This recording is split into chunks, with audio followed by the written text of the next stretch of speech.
Rashtra said, O Sanjay, after my sons and the sons of Pandu assembled in the place of pilgrimage at Kurukshetra, desiring to fight, what did they do? Sanjay said, O king, after looking over the army arranged in military formation by the sons of Pandu, King Duryodhan went to his teacher and spoke the following words. O my teacher, behold the great army of the sons of Pandu, so expertly arranged by your intelligent disciple, the son of Drupad. Here in this army are many heroic bowmen, equal in fighting to Bhim and Arjun, great fighters like Yuyudhan, Virat, and Drupad. There are also great heroic powerful fighters like Drishtaketu, Chekitan, Kashiraj, Purujit, Kunti Bhoj, and Shabya. There are the mighty Yuddhamanyu, the very powerful Uttam the sons of Subhadra, and the sons of Draupadi. All these warriors are great chariot fighters. But for your information, O best of the Brahmins, let me tell you about the captains who are especially qualified to lead by military force. There are personalities like you, Bhishma, Karan, Kripa, Ashwatthama, Vikaran, and the sons of Somadatta called Purishrava, who are always victorious in battle. There are many other heroes who are prepared to lay down their lives for my sake. All of them are well equipped with different kinds of weapons, and all are experienced in military science. Our strength is immeasurable, and we are perfectly protected by Grandfather Bhishma, whereas the strength of the Pandavas, carefully protected by Bhim, is limited. All of you must now give full support to Grandfather Bhishma as you stand at your respective strategic points of entrance into the phalanx of the army. Then Bhishma, the great valiant grandsire of the Kuru dynasty, the grandfather of the fighters, blew his conch shell very loudly, making a sound like the roar of a lion, giving Duryodhan joy. After that, the conch shells, drums, bugles, trumpets, and horns were all suddenly sounded, and the combined sound was tumultuous. On the other side, both Lord Krishna and Arjun, stationed on a great chariot drawn by white horses, sounded their transcendental conch shells. Lord Krishna blew his conch shell called Panchajanya, Arjun blew his, the Devadatta, and Bhim, the voracious eater and performer of mighty tasks, blew his terrific conch shell called Pondra. King Yudhishthir, the son of Kunti, blew his conch shell, the Ananta Vijaya, and Nakul and Sahdev blew the Sugosa and Manipushpaka.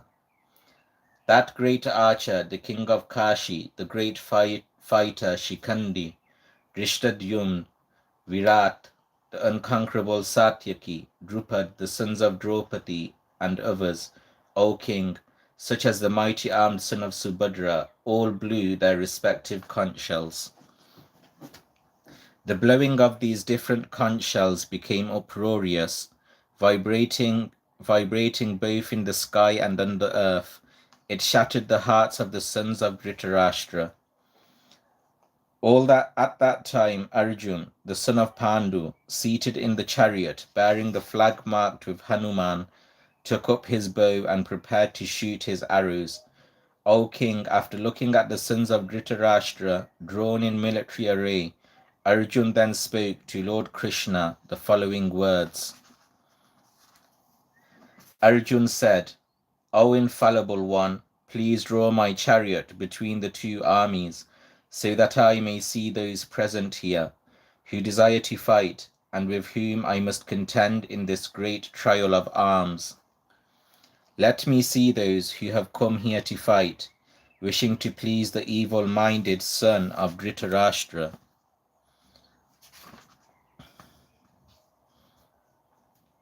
Sanjay said, O descendant of Bharat, having thus been addressed by Arjun, Lord Krishna drew up the fine chariot in the midst of the armies of both parties. In the presence of Bhishma, Drona, and all the other chieftains of the world, the Lord said, Behold, Parth, all the Kurus assembled here. There Arjun could see, within the midst of the armies of both parties, fathers, grandfathers, teachers, uncles, brothers, sons, grandsons, friends, and also his fathers-in-law and well-wishers. When the son of Kunti, Arjun, saw all these different grades of friends and relatives, he became overwhelmed with compassion and spoke the following words. Arjun said, My dear Krishna, seeing my friends and relatives present before me in such a fighting spirit, I feel the limbs of my body quivering and my mouth drying up. My body is trembling, my hair is standing on end, my bow Gandiv is slipping from my hand, and my skin is burning. I am now unable to stand here any longer. I am forgetting myself, and my mind is reeling. I see only causes of misfortune, O Krishna, killer of the Keshi demon.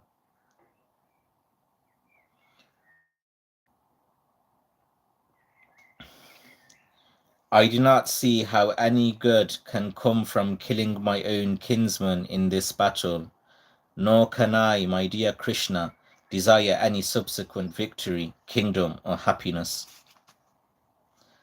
O Govinda, of what avail to us are a kingdom, happiness, or even life itself, when all those for whom we may desire them are now arrayed on this battlefield?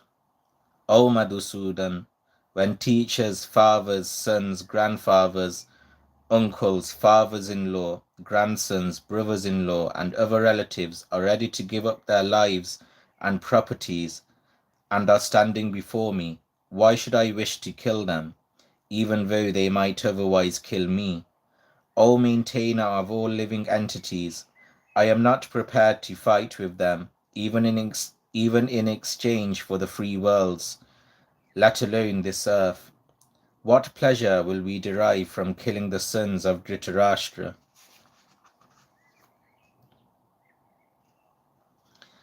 Sin will overcome us if we slay such aggressors. Therefore it is not proper for us to kill the sons of Dhritarashtra and our friends.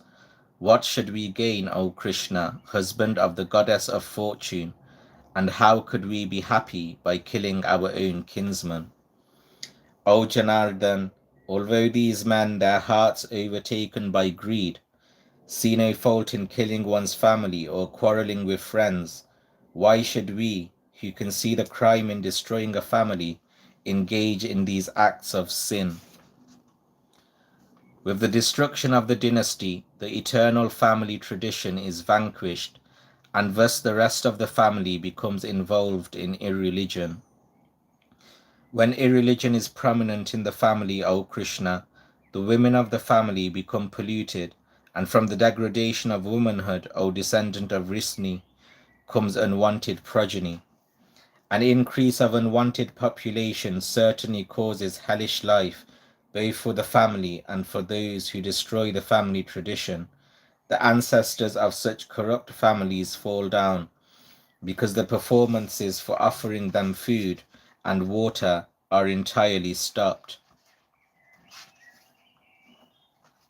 By the evil deeds of those who destroy the family tradition and thus give rise to unwanted children, all kinds of community projects and family welfare activities are devastated.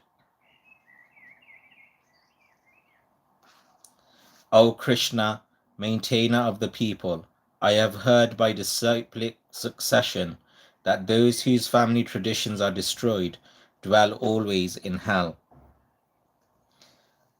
Alas, how strange it is that we are preparing to commit greatly sinful acts, Driven by the desire to enjoy royal happiness, we are intent on killing our own kinsmen.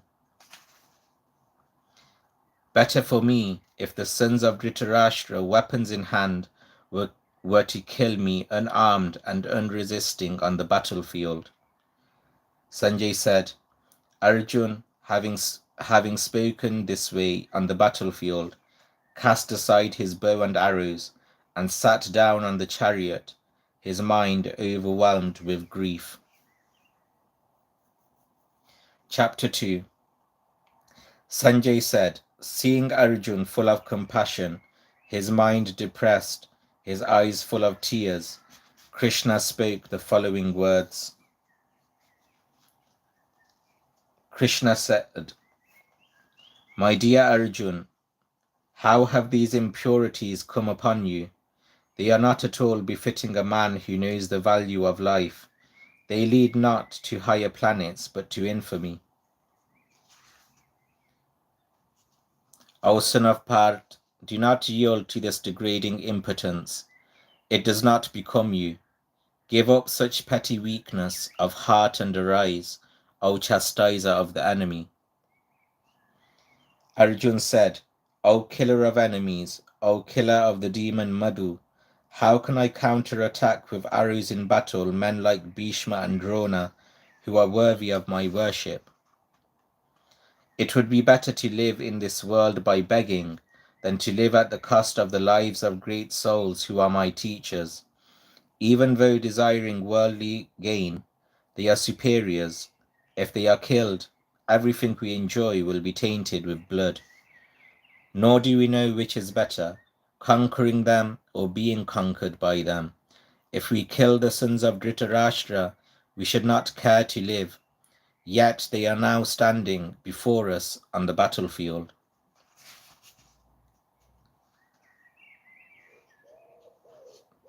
Now I am confused about my duty and have lost all composure because of miserly weakness. In this condition I am asking you to tell me for certain what is best for me. Now I am your disciple and the soul surrendered unto you. Please instruct me.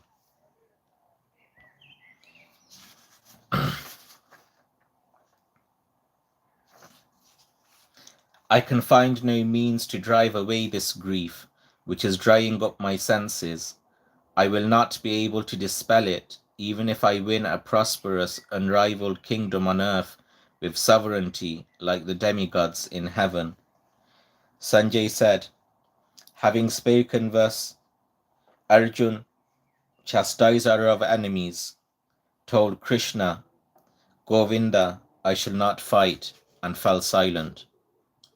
O descendant of Bharat, at that time Krishna, smiling in the midst of both the armies, spoke the following words to the grief-stricken Arjun.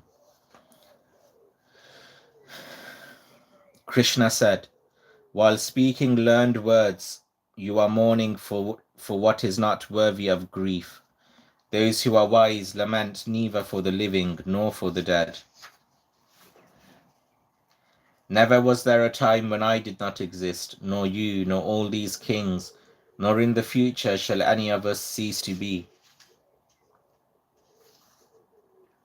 As the embodied soul continuously passes in this body from boyhood to youth to old age, the soul similarly passes into another body at death. A wise person is not bewildered by such a change. O son of Kunti, the non-permanent appearance of happiness and distress, and their disappearance in due course, are like the appearance and disappearance of winter and summer seasons. They arise from sense perception, O scion of Bharat, and one must learn to tolerate them without being disturbed.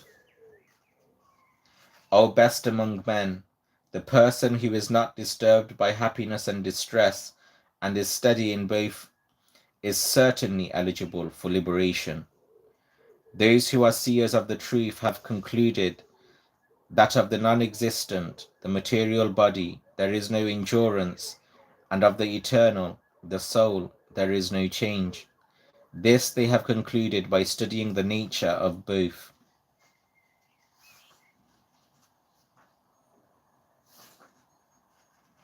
That which pervades the entire body you should know to be indestructible. No one is able to destroy that imperishable soul. The material body of the indestructible, immeasurable, and eternal living entity is sure to come to an end. Therefore, fight, O descendant of Bharat.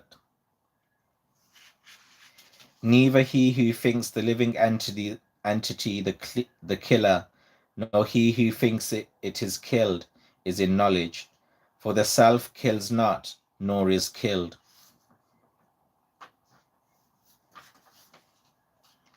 For the soul there is neither birth nor death at any time. He has not come into being, does not come into being, and will not come into being. He is unborn, eternal, ever existing, and primeval. He is not slain when the body is slain.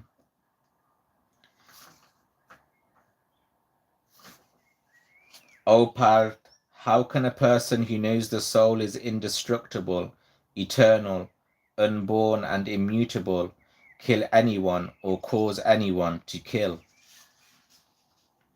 As a person puts on new clothes, giving up old ones, the soul similarly accepts new material bodies, giving up the old ones and useless ones. The soul can never be cut to pieces by any weapon, nor burned by fire, nor moistened by water, nor withered by the wind. This individual soul is unbreakable and insoluble, and can be neither burned nor dried. It is everlasting, present everywhere, unchangeable, immovable, and eternally the same.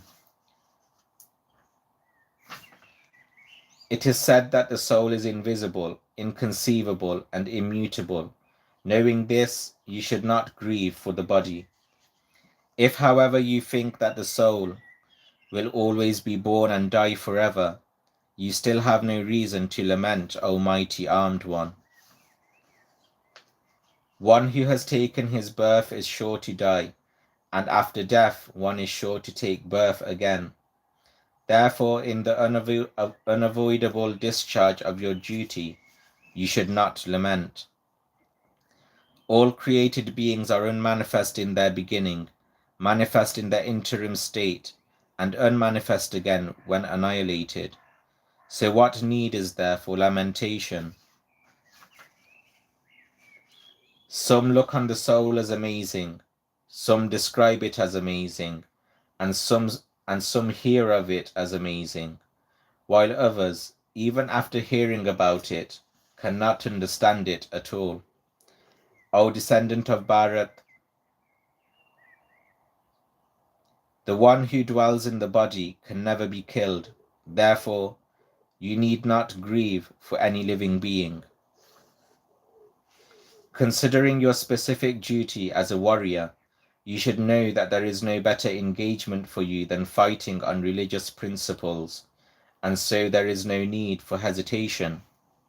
O Parth, happy are the warriors to whom such fighting opportunities come unsought, opening for them the doors of the heavenly planets. If, however, you do not perform your religious duty of fighting, then you will certainly incur sins for neglecting your duties and thus lose your reputation as a warrior. People will always speak of your infamy, and for a respectable person, dishonor is worse than death. The great generals who have highly esteemed your name and fame will think that you have left the battlefield out of fear only, and thus they will consider you insignificant. Your enemies will describe you in many unkind words and scorn your ability. What could be more painful for you? O son of Kunti, either you will be killed on the battlefield and attain the heavenly planets, or you will conquer and enjoy the earthly kingdom. Therefore get up with determination and fight. Fight for the sake of fighting, without considering happiness or distress, loss or gain, victory or defeat, and by doing so you shall never incur sin. So far I have described this knowledge to you through analytical study. Now listen as I explain it in terms of working without fruitive results. O son of Parth, when you act in such knowledge, you can free yourself from the bondage of works.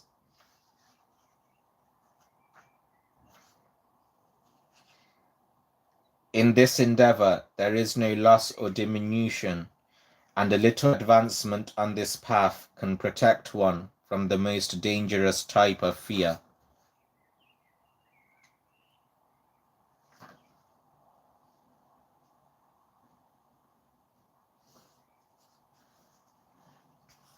Those who are on this path are resolute in purpose, and their aim is one. O beloved child of the Kurus, the intelligence of those who are irresolute is many-branched.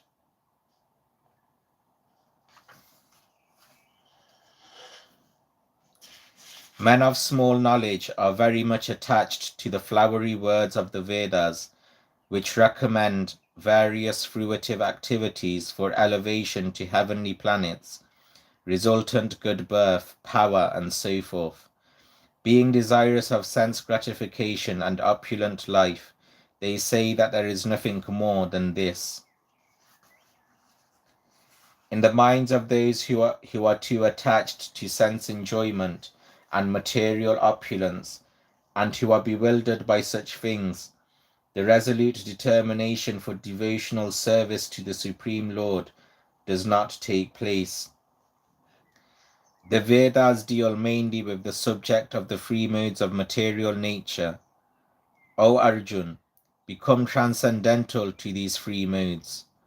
Be free from all dualities and from all anxieties for gain and safety, and be established in the self instead. All purposes served by a small well can at once be served by a great reservoir of water. Similarly, all the purposes of the Vedas can be served to one who knows the purpose behind them. You have a right to perform your prescribed duty, but you are not entitled to the fruits of action. Never consider yourself the cause of the results of your activities, and never be attached to not doing your duty. Perform your duty equipoised, O Arjun, abandoning all attachment to success or failure. Such equanimity is called yoga. O Dhananjay, keep all abominable activities far distant by devotional service, and in that consciousness surrender unto the Lord. Those who want to enjoy the fruits of their work are misers.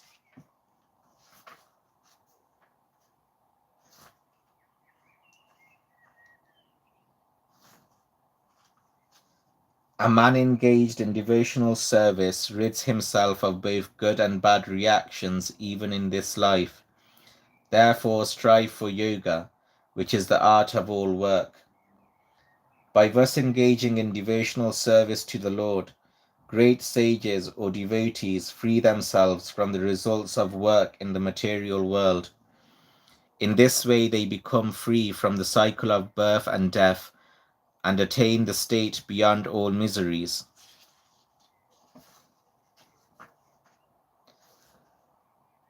When your intelligence has passed out of the dense forest of delusion, you shall become indifferent to all that has been heard and all that is to be heard.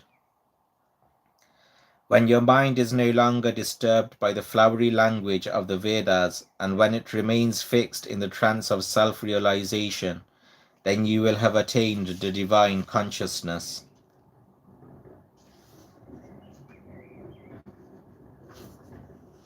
Arjun said, O Krishna, what are the symptoms of one whose consciousness is thus merged in transcendence? How does he speak, and what is his language? How does he sit, and how does he walk? Krishna said, O Parth, when a man gives up all varieties of desire for sense gratification, which arise from mental concoction, and when his mind, thus purified, finds satisfaction in the self alone, then he is said to be in pure transcendental consciousness. One who is not disturbed in mind, even amidst the threefold miseries, or elated when there is happiness, and who is free from attachment, fear, and anger, is called a sage of steady mind. In the material world, one who is unaffected by whatever good or evil he may obtain, neither praising it nor despising it, is firmly fixed in perfect knowledge. One who is able to withdraw his senses for sense objects, as a tortoise draws its limbs within the shell, is firmly fixed in perfect consciousness.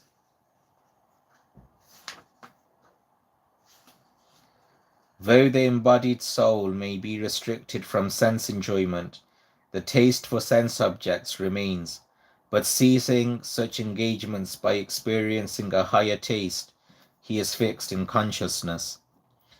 The senses are so strong and impetuous, O Arjun, that they forcibly carry away the mind even of a man of discrimination who is endeavoring to control them.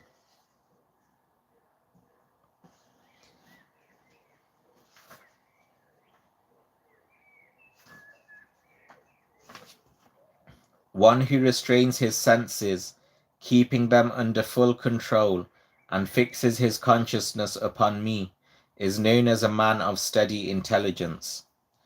While contemplating the objects of the senses, a person develops attachment for them, and from such attachment lust develops, and from lust anger arises. From anger complete delusion arises, and from delusion bewilderment of memory. When memory is bewildered, intelligence is lost, and when intelligence is lost, one falls down again into the material pool. But a person free from all attachment and aversion, and able to control his senses through regulative principles of freedom, can obtain the complete mercy of the Lord. For one thus satisfied, the threefold miseries of material existence exist no longer.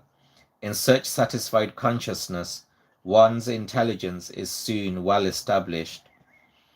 One who is not connected with the Supreme can have neither transcendental intelligence nor a steady mind, without which there is no possibility of peace. And how can there be any happiness without peace?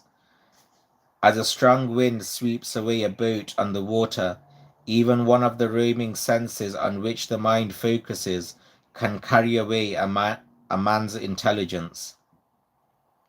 Therefore, O mighty armed one whose senses are restrained from their objects is certainly of steady intelligence. What is night for all beings is the time of awakening for the self-controlled, and the time of awakening for all beings is night for the introspective sage. A person who is not disturbed by the incessant flow of desires that enter like rivers into the ocean, which is ever being filled but is always still, can alone attain peace, and not the man who strives to satisfy such desires. A person who has given up all desires for sense gratification, who lives free from desires, who has given up all sense of proprietorship, and is devoid of false ego, he alone can attain real peace. That is the way of the spiritual and godly life, after attaining which a man is not bewildered. If one is thus situated even at the hour of death, one can enter into the kingdom of God.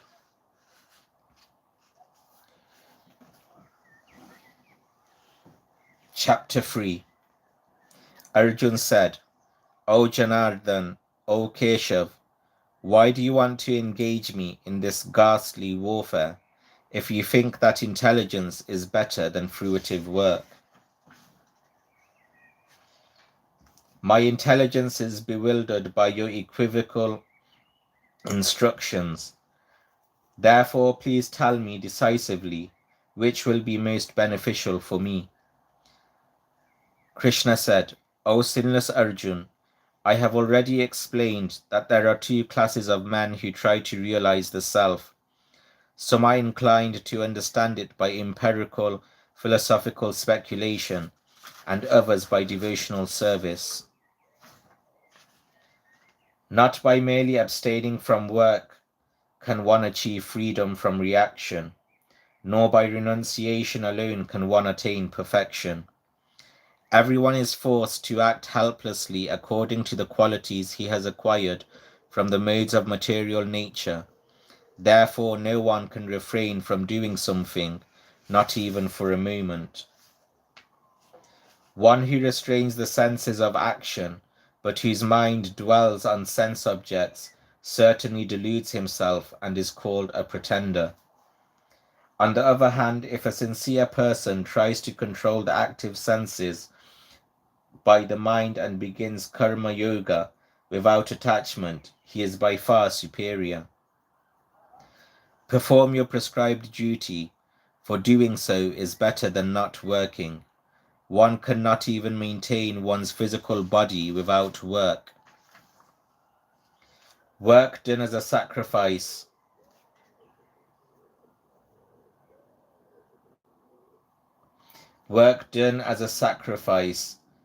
has to be performed, otherwise work causes bondage in this material world.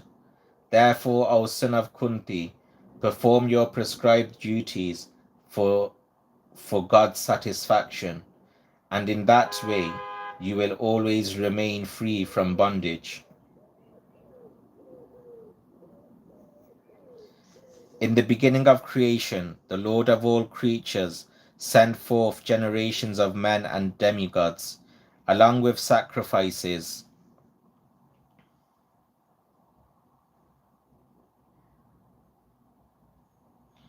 and blessed them by saying, Be happy by this sacrifice, because its performance will bestow upon you everything desirable for living happily and achieving liberation.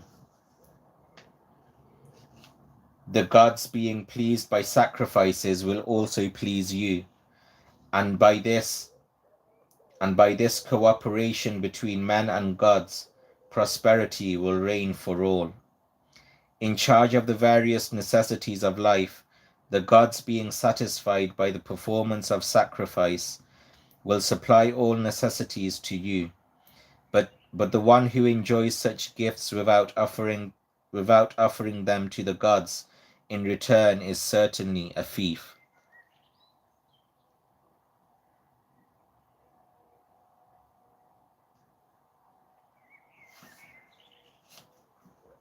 The devotees of the Lord are released from all kinds of sins because they eat food which is offered first for sacrifice. Others who prepare food for personal sense enjoyment verily eat only sin. All living bodies subsist on food grains, which are produced from rains. Rains are produced by performance of sacrifice, and sacrifice is born of prescribed duties. Regulated activities are prescribed in the Vedas, and the Vedas are directly manifested from God. Consequently, the all-pervading transcendence is eternally situated in acts of sacrifice. My dear Arjun,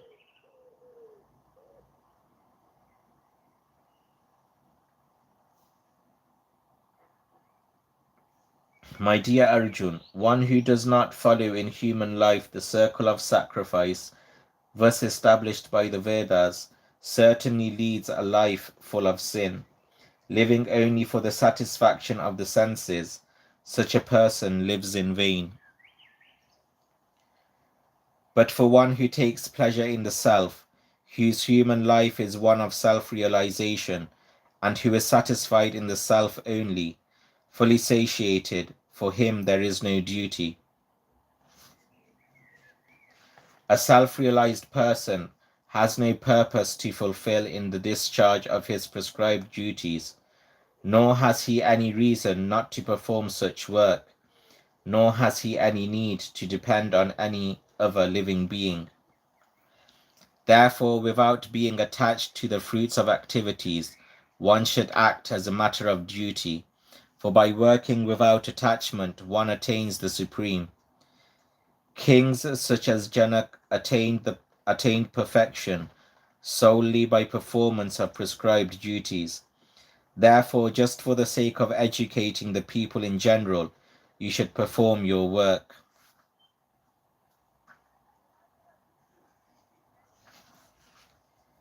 Whatever action a great man performs, common men follow, and whatever standards he sets by exemplary acts, all the world pursues.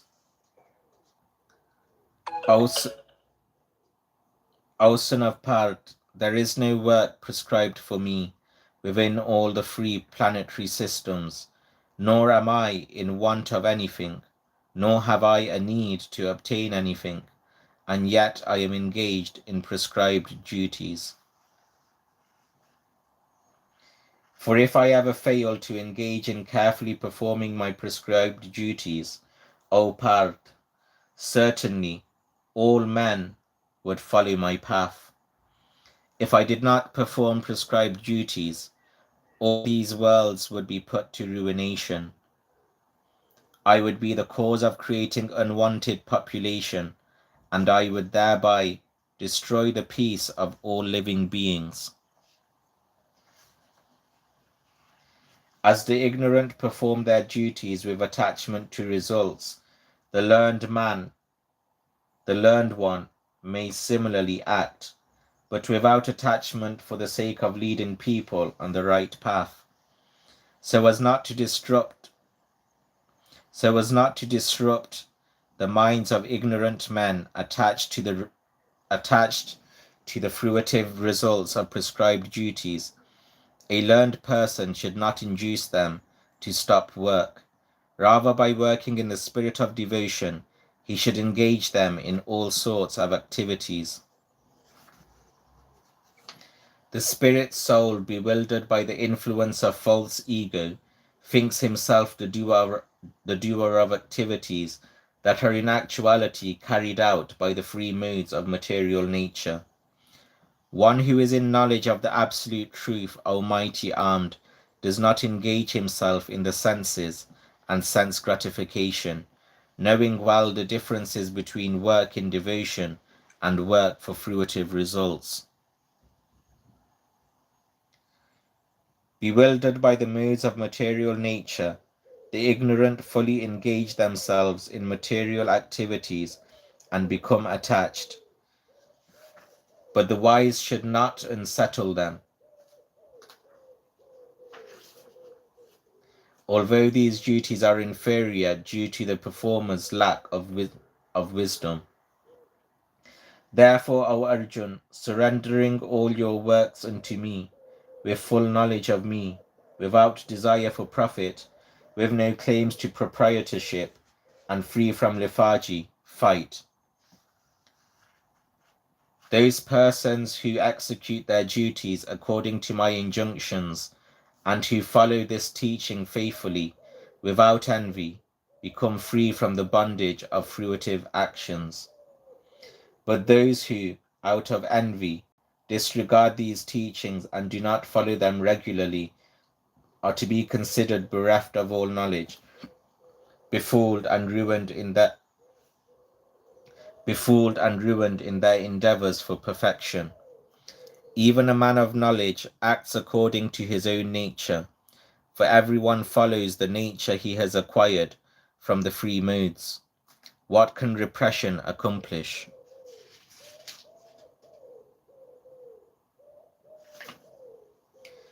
There are principles to regulate attachment and aversion pertaining to the senses and their objects.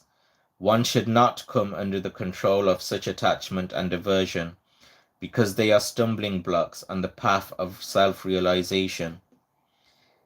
It is far better to discharge one's prescribed duties, even very faultily, than another's duties perfectly. Destruction in the course of performing one's own duty is better than engaging in another's duties, for to follow another's path is dangerous. Arjun said, O descendant of Rishni, by what is one impelled to sinful acts, even unwillingly, as if engaged by force? Krishna said, it is lust only, Arjun, which is born of contact with the material mode of passion and later transformed into wrath, and which is the all-devouring sinful enemy of the world. As fire is covered by smoke, as a mirror is covered by dust, or as the embryo is covered by the womb, the living entity is similarly covered by different degrees of this lust. In this way, the wise living entity's pure consciousness becomes covered by his eternal enemy in the form of lust, which is never satisfied and which burns like fire. The senses, the mind, and the intelligence are the sitting places of this lust. Through them, lust covers the real knowledge of the living entity and bewilders him. Therefore, O Arjun, best of the Bharatas, in the very beginning, control this great symbol of sin by regulating the senses, and slay this destroyer of knowledge and self-realization.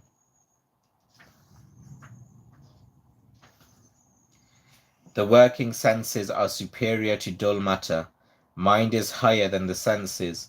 Intelligence is still higher than the mind, and he is even higher than the intelligence. And it is even higher than the intelligence. Knowing oneself to be transcendental to the material senses, mind and intelligence, O mighty armed Arjun, one should study the mind by deliberate spiritual intelligence, and by spiritual strength conquer this insatiable enemy known as lust.